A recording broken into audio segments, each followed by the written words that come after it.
Topping Talks.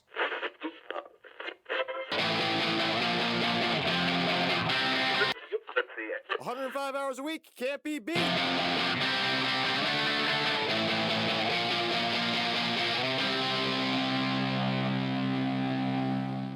Welcome to Topping Talks. Topping Talks is a Topping Tribune production, and today's episode is proudly sponsored by Topping Technologies and ExpressVPN. Topping Talks is also on Spotify, Google Podcasts, Apple Podcasts, and Stitcher. Topping Technologies is an IT value-added reseller and services company with a special proficiency in security.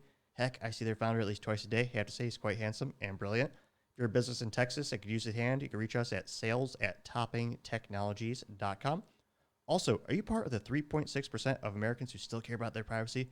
If you are, then perfect. ExpressVPN can assist. Even though 96% of stats are made up on the spot, ExpressVPN does give a 100% guarantee of satisfaction via their 30-day back money guarantee. Now, without further ado, I'm proud today to say I'm interviewing John Turner, who is the IT specialist at Girl Scouts of Texas in Oklahoma Plains. Thanks. Thanks so much for coming on the show, John. Appreciate it. Yeah, I appreciate you inviting me. Absolutely. It's been years since we first met. Yeah, coffee shop, Starbucks. Yeah. A lifetime ago. Yeah, you were just getting off the ground at that point, weren't you? Yeah, I was so young and innocent. Just a couple less gray hairs. I'm seeing a lot of those these days. Oh, yeah. I collect them now. It's enough to match my suit. I just started shaving it short. I can't tell as much. That's what I was thinking of doing. I think that might have to be my next step. So how did you first get into IT? I know you've always been interested in IT growing up, but was it kind of that first role or that first pivotal moment? I actually started at a company called Celestica back in the day, and I didn't start in the IT department. I started as their process engineer under another process engineer. I was still in school at the time, and I did that for a while until some things changed up there, and one of the IT guys that was there, he's no longer there, and they came and asked me if I was interested. I told him I didn't know anything, but he said, that's all right, we'll teach you what you need to know, and that's kind of where I got started. I mean, he took a chance on me.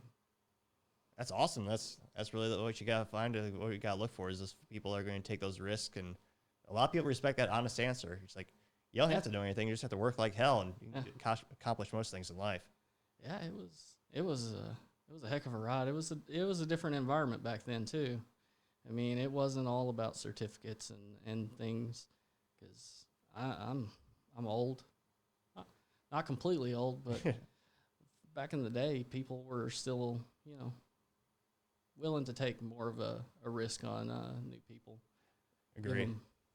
And I mean, it worked out good for me, and I appreciate every minute of it. He could have just as soon said no. I mean, it's true. But I just didn't like engineering. But now, I mean, I figured out that I love this job. Yeah, different type of engineering.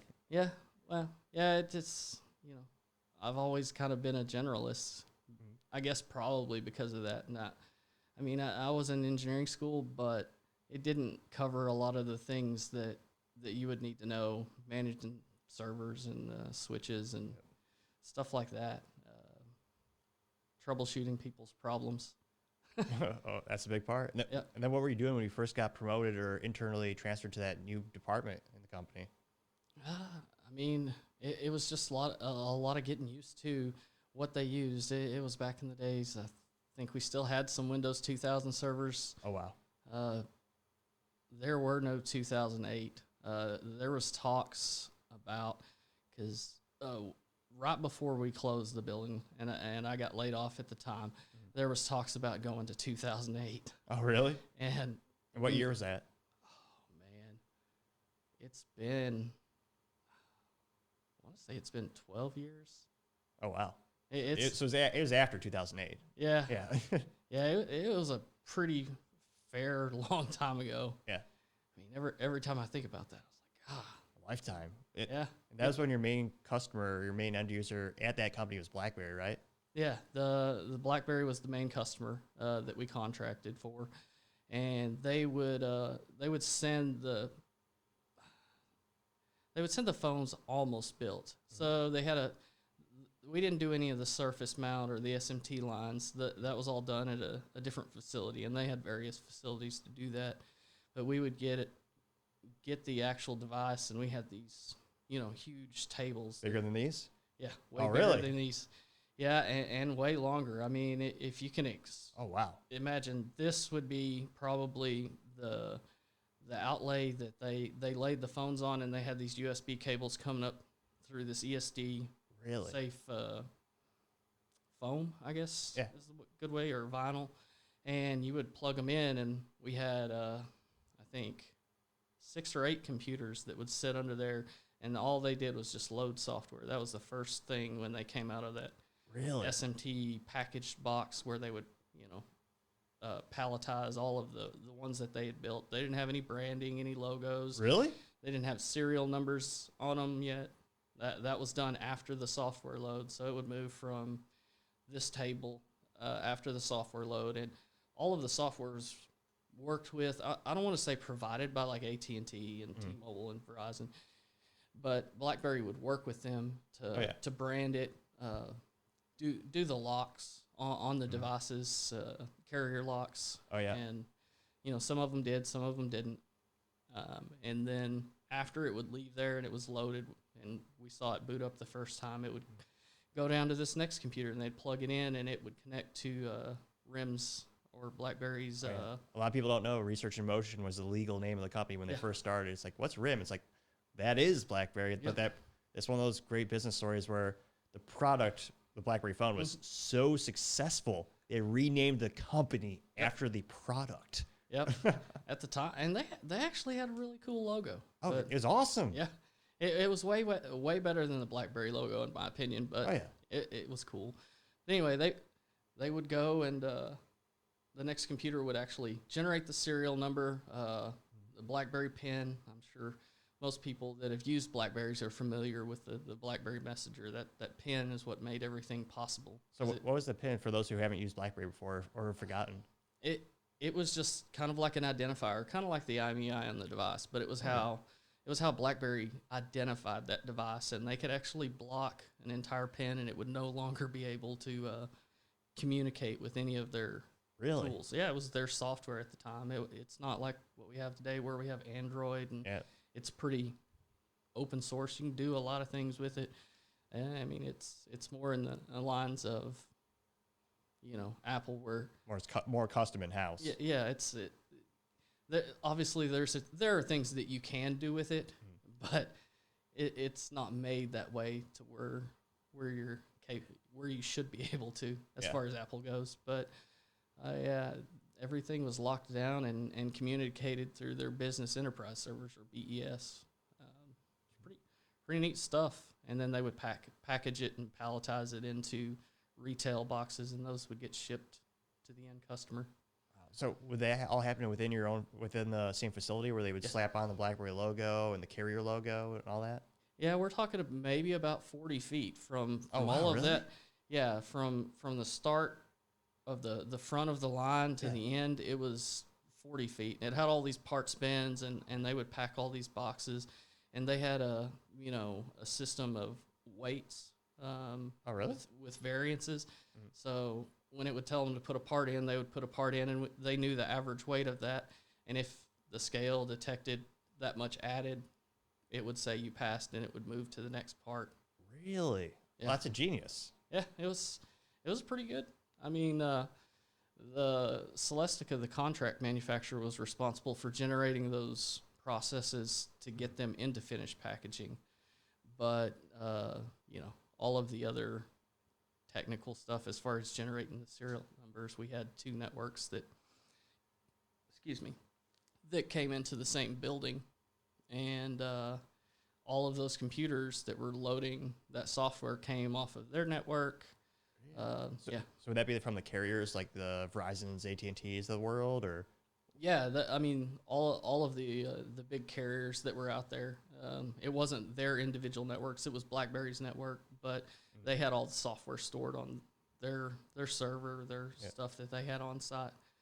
So. And were you at the Irving headquarters office, or where were you at? It was in Farmers Branch, actually. Oh, really? Yeah. Okay. Yeah, It was a pretty big facility. I worked there for 5 or 6 years, Oh, wow. and then they took a little bit of Uh, hurting in the market. the iPhone came out. Yeah, well, Yeah. it wasn't a big competitor at the time. It was yeah. iPhone didn't have an app store. It was AT&T only. yep. Oh, people thought like the BlackBerry CEO was so infamously noted for saying two detrimental statements when the iPhone came out. He said, now foolishly in retrospect, he said, "No one will buy a phone without buttons on it. That's silly. No one will ever want that." And then the second one was, "No one will ever pay more than either $500 or $1,000 for a phone." Mm-hmm. And nowadays, that's pretty much all you can get for That's- smartphones. That's the standard now, and even BlackBerry relented, and they made I don't know if you remember it. It came out on Verizon. It was called the BlackBerry Storm, and it was a full touchscreen. Yeah, towards the end, that was one of their Yeah. last. I think that was their last model in-house developed. I can't remember it. They did let me try an engineering model at the time, Oh, cool. which I had so much trouble getting the carrier to activate it. Really? Because yeah, they would let us use them, Mhm.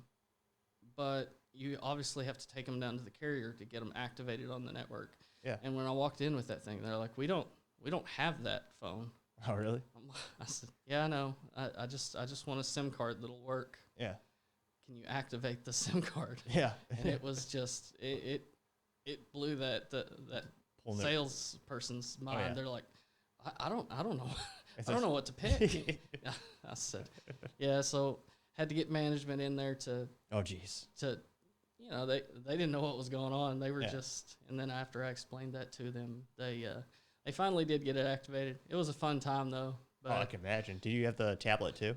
I never had the tablet. Oh, no. No, and I never even tested the tablet other than seeing it being produced and packaged on the line. Oh, really? I had my hands on it a couple times, but other than Oh, like cool. sitting down and playing with it, Yeah. it was a good tablet. It had a lot of capabilities that, the iPad at the time didn't have. Yeah, but it it was was. smaller. Yeah. Oh, yeah. Exactly. I think we were last time we were chatting. We were talking about how it had better like speeds and feeds or technical specs. It had Mhm. more capabilities, but it was, I believe, it was the same or just a little bit cheaper than the iPad. And the iPad had a bigger screen, so Mhm. everyone was just picking that. That was the exact same price as the whatever generation iPad Yeah.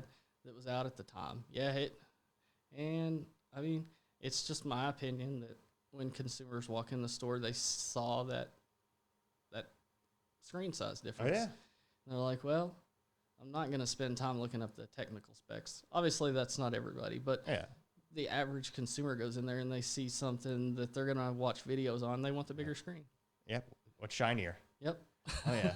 It's sad. A lot of people, like I had BlackBerry as an account for New York Minute when I worked at Aruba Networks. Mm-hmm. So like I went to, it used to be their last large North America headquarters was in Irving, where they owned, I think it was, they used to have all 6 of these nice, beautiful stone buildings, but at the time where I had the account, they had like one suite in one building. But it is still amazing to see the whole spread of what the facility used to be when, BlackBerry was synonymous with the word smartphone. Yeah, and I mean, I think they still do business with the federal government Oh, yeah, they because do. of their business enterprise servers and the security that comes along with that. Yeah, I think it was only with the 44th president. I forget which one, but it was within our lifetime. It was only at that point where they switched from BlackBerry to actually having an iPhone. But it still, of course, is dumbed down and restricted heavily Mhm. because of just the nature of it needing to be secure. I remember Barack Obama fighting them pretty hard on. Yep. He didn't want to use whatever BlackBerry. phone they were issuing him. Yep. And I don't remember the outcome, obviously, Right. but I just remember it getting brought up. Oh, yeah. He was fighting that. I mean, that was 2000. That was like 2010, or no, that's 2008. But like by that time, the iPhone was already really, really, really popular. I mean, everyone was starting to use it more and more and more. Yeah, I mean, once it got an app store, and not only that, and I don't even remember when they released it to third-party developers. It kind of grew from there. And Well, that was the key, is the developers. Like the OS on BlackBerry and Nokia. Well, it used to be every phone was proprietary to the manufacturer. right, But two of the reasons those companies killed off their smartphones or they just went away is just they couldn't get enough support from the developers. So if you're a developer, you want to make a good ROI, you're going to make the version that has the most users. So you're going to go after the Android platform, which is as close to open source as you can get. Google has it, but they're pretty lax. They're pretty friendly with the developing community. Yep. So I mean, in all reality, you have iPhone or the Apple Store, and you have the Google Play Store or Android OS. Yep. I mean, and it's free. Yep. I mean, it doesn't cost the companies, Nokia or whoever's producing the phone. It doesn't cost licensing to install Android. So exactly. So that's a big selling point for them. I mean, everybody likes to make money. Yeah, right. That's how it works. But yeah, now I remember people like when I was covering the account, BlackBerry they're still going down in revenue. They're evolving. Like everyone one of my friends texted me and he's like, "Oh yeah, BlackBerry's gonna make more phones. You're gonna be rich." I'm like, "Read the fine print." I'm like, it's because I'm a business nerd, so I always follow those things religiously because I find it fascinating. It's like, no, it was a license agreement with overseas conglomerate called HTC, who makes a lot of smartphones. So you might see the word BlackBerry on a smartphone, but it is in no way, shape, and form developed by the company you know as BlackBerry. Right. And I think they're still sad about the Palm Pilot was a pretty big thing. That's one of those brilliant devices. I think Windows. I think HP bought Compaq or the Palm Pilot back in the day. Did they?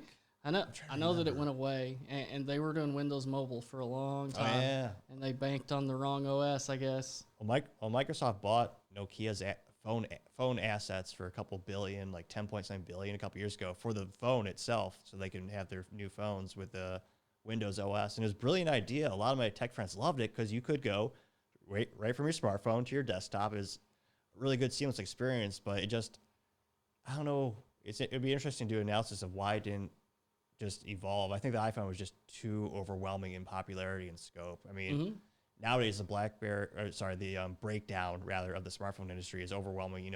Apple and Samsung, and Apple just a couple of weeks ago they broke that big milestone. It's like right over 50% of U.S. phone users are on iPhone, which is astronomical. It's just amazing how many they sell. Oh, it's every year. Astonishing. Yeah, they must have a fair amount of cash and capital to just sit back. Well, I was very impressed to find the most profitable company on the planet is not an oil company. It's not a pharmaceutical company. It is Apple. Apple computers that's the most profitable company on the planet. The irony is that Microsoft saved them, and yes, that's what they are today. A couple $100 million when Microsoft was they were being sued or they were being investigated by the SEC for a monopoly, and Apple was about to go out of business. So Bill Gates and they're like, all right, if we prop them up, we can't be sued because we don't have a monopoly. We still got those small guys. What's the worst that could happen? Yeah. And they sold that Apple stock, I think in under 5 or 10 years. So of course they saw if they didn't sell it, they would have been even richer. But it's Microsoft; they're doing pretty well. I don't think they're freaking out about that. Their market share is still pretty fair for the Windows operating system. Oh yeah. Oh man. And I'm sorry, I just have the worst ADHD on the planet. No, I'm just trying to figure out what to talk about. I'm not. So where do you go after Celesta, or what was your next step in IT? I actually went back home after I got laid off. I didn't do. You got laid off because it was the BlackBerry contract. It was the largest customer for Celesta. No, or was it? It was the only. Or is it was the only customer for this location. So they didn't go out of business. They just closed this facility.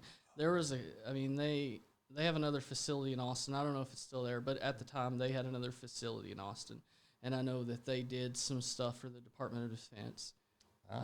I want to say it had to do something with they built a part for the F-16 fighter jet at the time. Oh, cool. Yeah. Yeah. So I mean, it was pretty interesting. I got offered that, but I didn't want to go to Austin. And I got offered some stuff out of Tennessee. I think they said that they were taking most of the employees from Celestica, this office at Flextronics.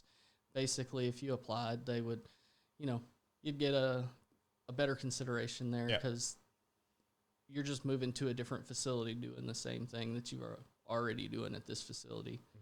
because they were another one of BlackBerry's producers. Oh, really? Yeah, and at the time they weren't as in dire straits. Mm-hmm. So looking back, I'm glad I did not take that step to go to Flex. Yeah, I was about to say. Because it got much worse before it got any better. Oh, yeah.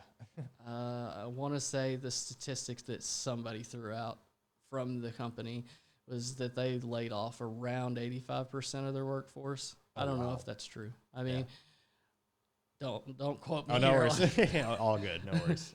just something that somebody had spoken to me at one point. Yeah. Yeah, and then I moved back to Lubbock because I wanted to see if I could make it work. Yeah. And that's where your family's originally from? Yeah, I mean, we're from a small town out in the middle of nowhere out there, but everybody knows we're Texas Tech and Lubbock. Oh, yeah. Yeah, so I moved back out there to see if I could make it work. And the IT industry is just not what it is in bigger cities. There's not as much of a need. It's a really tight-knit community for the people that do that stuff down there, and it's hard to get your foot in the door. Oh, yeah. I ended up working for the sheriff's office, and really? I worked for the state for a little while. Yeah. What were you doing in the sheriff's office? I worked out at their jail out by the Lubbock International Airport. Oh, wow. Did that for a while. Yeah. That's some fun challenges, I'm guessing? I mean, I wouldn't do it again. Yeah. But yeah, I mean, it turned me into who I am today. I mean, it gave me useful skills. I wouldn't take it back, but I definitely wouldn't go into it again.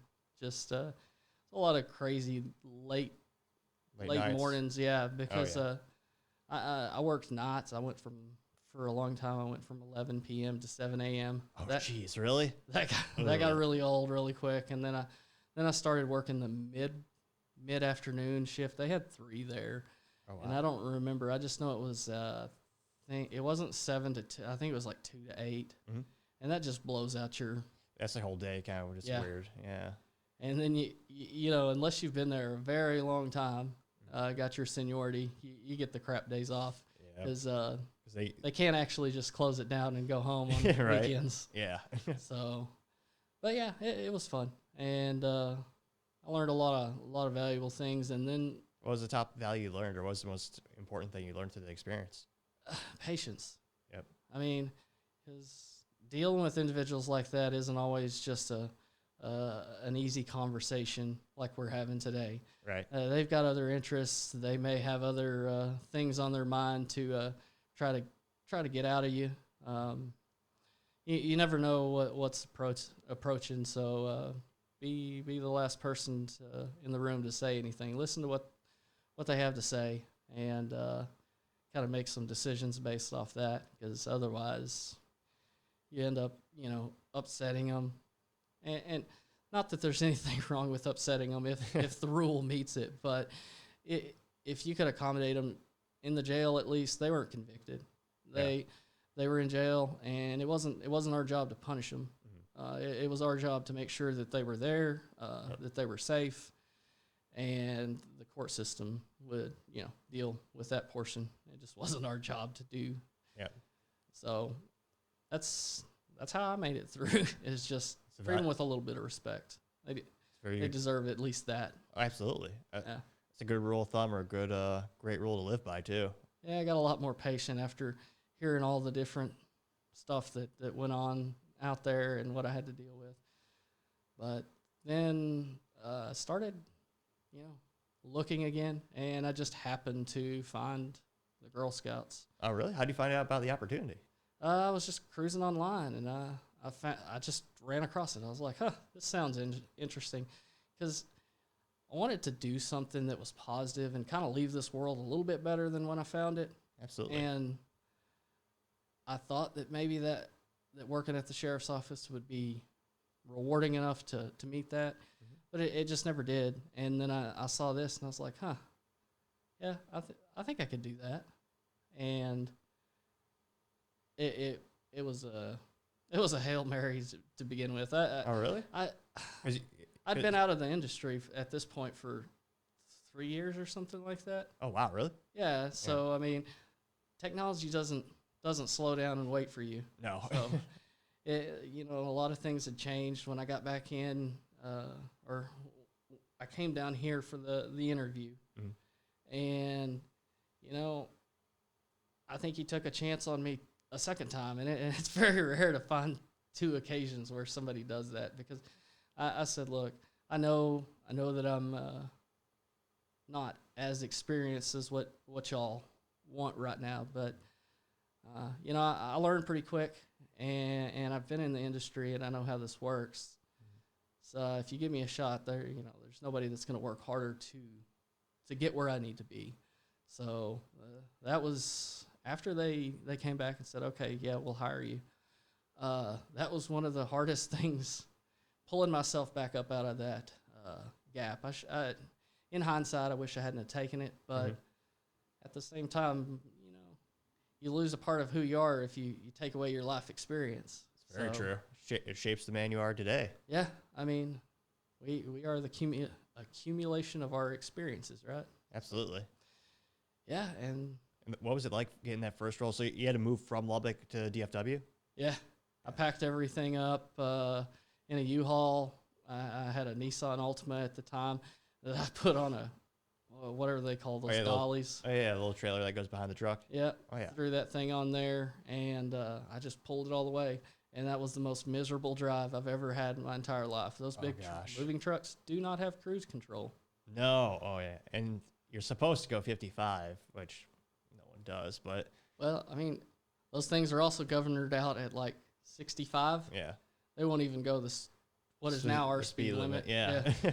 You got to drive 65, and you don't get to cruise control. My leg hurt so bad once I got back here. That's mentally taxing too, especially because a lot of those. Well, actually, no. I'm not. I should change it. Oh no, I guess they do have some modern like Chevy Silverados, but most of the U-Haul trucks that you're renting, they don't have like an infotainment thing where you can connect a smartphone to listen to like a podcast or like a show or something. They don't even have good door seals that keep the road noise out. No. So, I mean, you couldn't even listen to the radio, and I don't. This is probably wholly untrue, but the way it was stripped down in there, I wouldn't be surprised if it had just an AM radio in it. Oh yeah. I mean, that's what I get, but you couldn't listen to it if you wanted to anyway. Oh no, you crank the volume up, or get the old rattler, the rattling CD cassette, or the cassette converter where you pop in the cassette. You can have the auxiliary cord come out and you plug it into a phone or a CD player. I remember. Remember those? Yeah. God, yeah. But yeah. I mean, we had 8-tracks records growing up. Oh yeah, I think the Pontiac Firebird had the standard 8-track built into it, which is a big deal back in the day. Yeah, 8-track tapes. That's pretty wild. Oh, they're still out there for collectors. Oh, my wife. Yeah, my wife does. Oh, really? Yeah, she not 8-tracks, but she collects records, and yeah, she loves it. I give her a hard time. I said, "Listen to that low quality music." She's like, "No, it's wonderful." Well, it's technically higher quality because they're not compressing it to zeros and ones. You get the whole experience of every note. You also have to have good speakers and cords and wires to actually hear it. But that's what I told her. No, she loves it, and she loves the Beatles. Oh yeah, that's classic. Yeah. Hey, if you love it, doesn't mean I'm not gonna give you a hard time about it. Right. I mean, if I'm not giving you a hard time, I really don't like you that much. Exactly. I just do everything in fun, but we get along great. And then, so when you moved from Lubbock to DFW, what was the hardest part once you got here and you started the role, or what was the biggest challenge you first joined the Girl Scouts? Well, I mean, like I said, getting back on that horse wasn't the easy thing in it. And I had a lot of information thrown at me. Office 365, it was just making its break out there. Oh, really? They donate that service, or a majority of that service, to nonprofits. So, oh, wow. The basic services that are just for the web, they give you those. They give nonprofits, anybody that's registered as a 501c3 or a religious organization, they just $0 every year, and you can have up to 300, I think, users. It's pretty cool. Wow. Yeah, it's really nice. We do pay, obviously for more additional features, but they're also discounted. So it's really nice that Microsoft does that to nonprofits and absolutely religious organizations. Oh yeah. But learning learning all that and getting caught up to where I felt like I was confident again. Yeah. In the decisions that I was making, that took a while, and now even today, I don't think we ever stop learning. We can't. I mean, Oh, yeah. If we want to stay in this industry and be good at what we're doing or great, we have to follow all of these endless things that come in at us and learn, so we can, provide the defense against the things that are trying to get into our networks. Or Oh, absolutely. IT moves faster than any other industry or any subject matter I could think of in life. yeah, I mean, I wonder how much longer. You ever think that security is going to become an AI game? Oh, absolutely. I mean, It already is to a certain extent, but well, you'll be able to bust through firewalls without breaking a sweat once you have quantum computing and AI on your side. And you'll bust through Palo in New York in a minute. I mean, right now people don't usually have tech, or when we're doing pen testing and assessments, a lot of people, malicious actors don't seem to go after firewalls because the technology has gotten to the point where the firewalls are pretty robust. So it's not the weakest point of entry, and there's easier, more efficient ways to break into a business these days. yeah. But if you just have brute force power, I mean, or yeah, just punch a hole in it. yeah, or decrypt the information. Yeah. If you can beat the encryption with a quantum computer, that changes the game. Absolutely. So I think AI is going to be the biggest. It'll be the biggest weapon in world history ever developed, and or savior/tool. Well, it's like everything we develop, right? I mean, anything can be used for good or bad. Agreed. It's always the person that. Who's holding the tool? Yep. Or who's using it? I agree. I don't know. We just got to be good denizens of the technology that we are provided. Oh, absolutely. It's hard to keep a track and stay abreast of all those different threats. I think it's quite impossible. That's what I'm saying. At some point, the AI, the term "we're only human," Yeah. it becomes more evident when there's as many threats that have to be gone over every day. Without those tools, I don't think one person or two people could keep up with it. Oh no, it's gotten to the point where pretty much any company with any sort of a footprint is a target. It's because, now there's so many bad guys, and you even get malware and ransomware as a service. Just pay someone on the dark web, and they'll go after any company you want. Yeah. So no matter how many resources you have, you're always going to be stretched thin. Even the NSA gets hacked. And they have basically unlimited money and resources. So if you're a smaller company, or even just an average company in corporate America, even if you have a couple of guys dedicated to IT security, there's always going to be some area or some gap in the system. Yeah. Just because they're human, they have to eat, they have to sleep. And if you think those individuals won't go after you because you're small, or because you're a nonprofit, or you're not a big name, yeah, like quote unquote. They took over NHS. They ransomwared the NHS in Europe. Oh, really? This is the hospital system. So. Oh, I thought you were talking about the highway for a second. I'm like, No. The tolls are bad. Oh, that's not so bad. No, I'm just kidding. No. Yeah, they took over the hospitals. I remember reading about a lot of that, and if they're willing to do something that terrible, that's pretty heinous. Yeah. They'll go after anybody. It's a scam game. Oh, absolutely. And all we can do is just put up the barriers and Yep.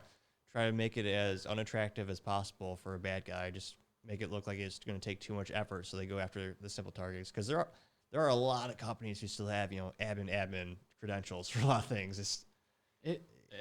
Just a couple of quick scans, you'll find them. People make mistakes. Yeah, exactly. I meant to secure the database. Yeah, it didn't happen. Somebody walked in my office at that moment, or that's probably how those things turn out. Can't say for sure, obviously. Oh, of course, yeah. But they're only human. In fact, especially in IT, you got so many things going on. You've got a list a mile long of what you need to do, what you need to get done. It's like, well, it's an unexpected game too, because how many users things are not going to work and perform the way that you expected them to for that day. Oh, exactly. So, those unplanned things are that's what kind of throws a wrench in the day some days. or an internet outage, or Oh yeah, or cloud outage. I mean, there's always so many unknown variables in IT. It's not a matter of if something will break or not work. It's just a matter of when something will not break and not work, because it's just that's why it's so attractive. yeah, I mean, it's fun. I mean, I don't ever get to show up to a day that's not really that's the same. yeah. I mean, other than Patch Tuesday, Oh yeah. Rollback Wednesday, Yep. but except for those, I mean, those are pretty easy to manage these days, though. Oh yeah. A lot better than SMS used to be. True. You got WSUS now, and it's fun. It's what's the puzzle is what's attractive. Absolutely. What's your favorite part about working with the Girl Scouts? Oh man, like I said, I just wanted to make a difference, and even though that I don't interact with troops and those individuals on a daily basis or really that often, I get to play a part in doing something that benefits somebody else's life in a positive way. Because I don't know if you've heard a lot of the stories, but I've heard a lot of the stories that come out of the girls and how much confidence and things that they get from just getting to spend time in a girl-only environment, getting to learn together. The cookie program, obviously. Oh yeah, that's legendary. Yeah. So I mean, I get to play a small role in delivering that out to somebody that gets to benefit from it, and the end result is the world's a little bit better for it. Absolutely, I agree. And it's cooler, actually. They're starting to do some stuff around cybersecurity. I remember a couple years back, I was reading an article about how they were introducing the actual Girl Scout badge for like a cybersecurity certification to get them interested in the subject matter. Yeah.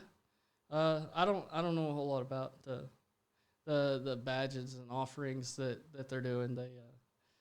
I kind of stick into my corner. All good. But yeah, I do know about it, but I don't know about the specific programs. Oh, yeah. Oh, my sister was a Girl Scout growing up, so I've heard a lot of good things indirectly about the programs. Yeah, they're a wonderful organization, not only for the community but to work for. Absolutely, been great. I've been there 8 years. Will be the 19th of November. Oh, congrats, man! Right around the corner. Yeah, here in a couple months. Wouldn't change it. Greatest organization I ever worked for. Absolutely. And then what do you like to do outside of work? I haven't done it in a long time, and we had talked about this before. Woodworking is something that's fun for me. Yeah. I did it growing up. I lived in an environment where it was required to learn how to fix things. Since we lived in a small town, we couldn't take things to get them fixed all the time. Mm-hmm. And my dad grew up as a farmer, so it was just a skill that was imparted to me. Woodworking, a little bit of welding, looks terrible, but it's just something that I like doing. I like creating. The puzzle, wanting a new puzzle doesn't stop just because I've left work. I like to keep my brain active. I like to try to learn things because I just think it's fun, and there might be a time that I get to impart that knowledge onto somebody that asks for it. I've got a nephew. I've got a little niece that's, three or four at this point. Oh, yeah? And she's interested in a lot of this stuff. So, I mean, we send her STEM kits and cool. Anything that we can do to kind of foster that kind of ideals. I mean, if you love it, then you're going to be great at it, Oh, yeah. So what's your favorite thing to work on when you're doing woodworking, or what's your favorite thing to build? I don't know that it would say the best thing, but the thing that I like the most that I've ever built is not even anything that's really that big. It's a small paper towel holder. Oh, really? It's one of the first things that I've ever made, but getting to take that back home to Dad and show that to him, and he still has it at his house to this day, and it looks exactly like when I gave it to him. Oh, really? Yeah. I mean, that was my favorite thing to make, to give it to him let him see. It's nice to be last. Or it's nice when people are proud of you. And Absolutely. but I've made different things, hope chest and stuff like that. But I think that was my favorite. Yeah. And then I got married back in March. Yeah. I was about to say congrats. Make sure. Yes, it was March 27th. I only get slapped when I get back home. But yeah, wonderful. We got to go spend quite a bit of time down in Austin. Oh, nice. She has this thing where she just wants to start hitting different national parks, state parks. She likes caves. She's actually never been to Carlsbad, so that's one of the things on the list. That's a good place to go.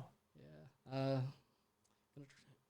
Want to get a map together, and we're gonna start marketing things off.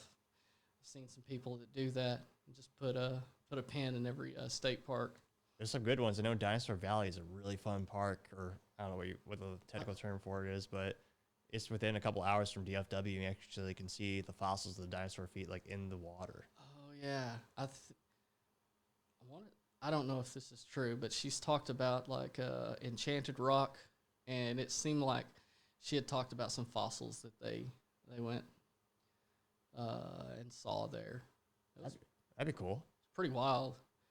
I mean, and we're getting to see things now that haven't been seen in years because of the drought all over the world. Not that drought's a good thing, but it's pretty interesting seeing all these things that were left behind from just natural formations in the rock that we didn't even know were there. Didn't they talk about a monk or a statue of a monk somewhere over in Asia? Oh, really? That the river got so low that you could now see this cool carving that was carved hundreds of years ago into it's awesome. the river. Yeah, it's pretty wild.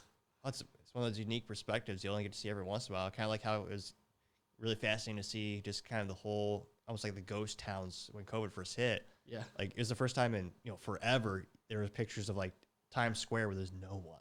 Yeah, it was straight out. It seemed like it was straight out of a horror movie. Like there was nothing there. Yeah, I mean, they came out and rolled up the sidewalks, so to speak. Yeah.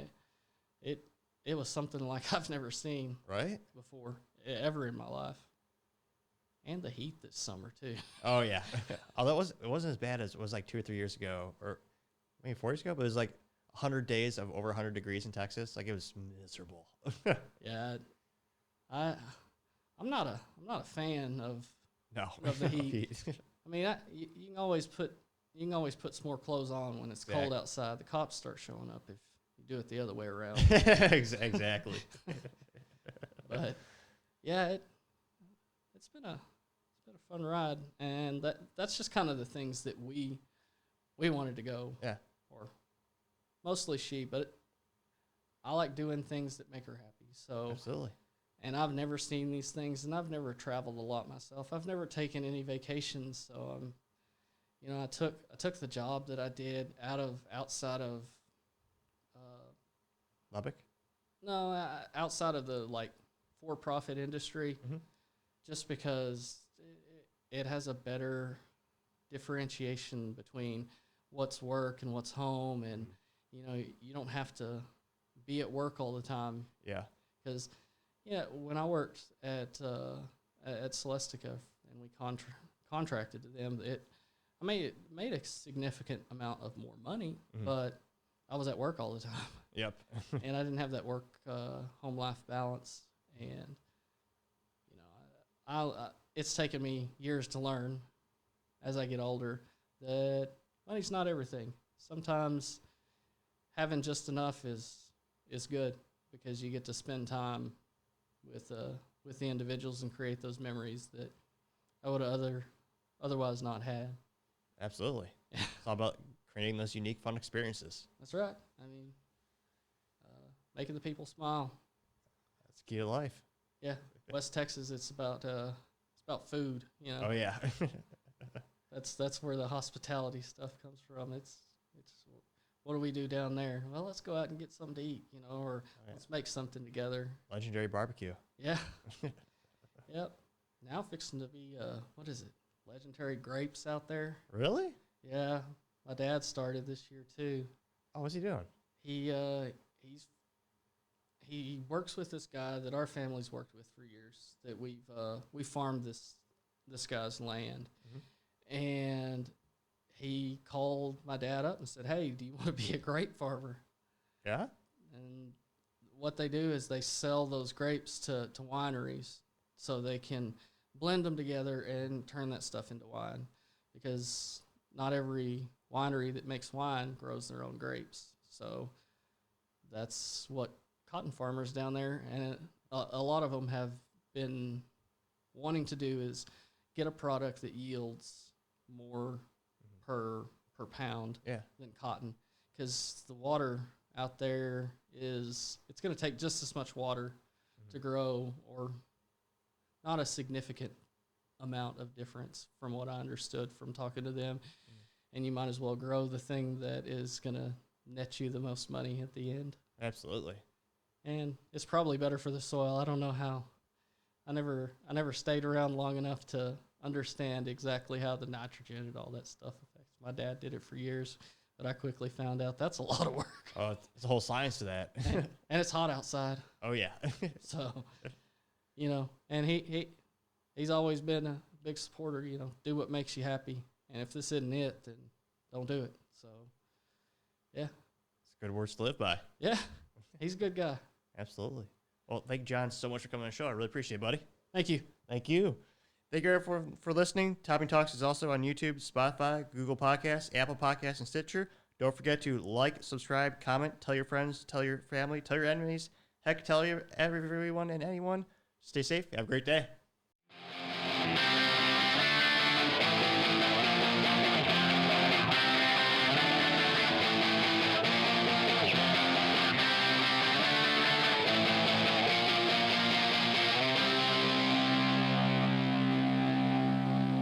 Topping Talks.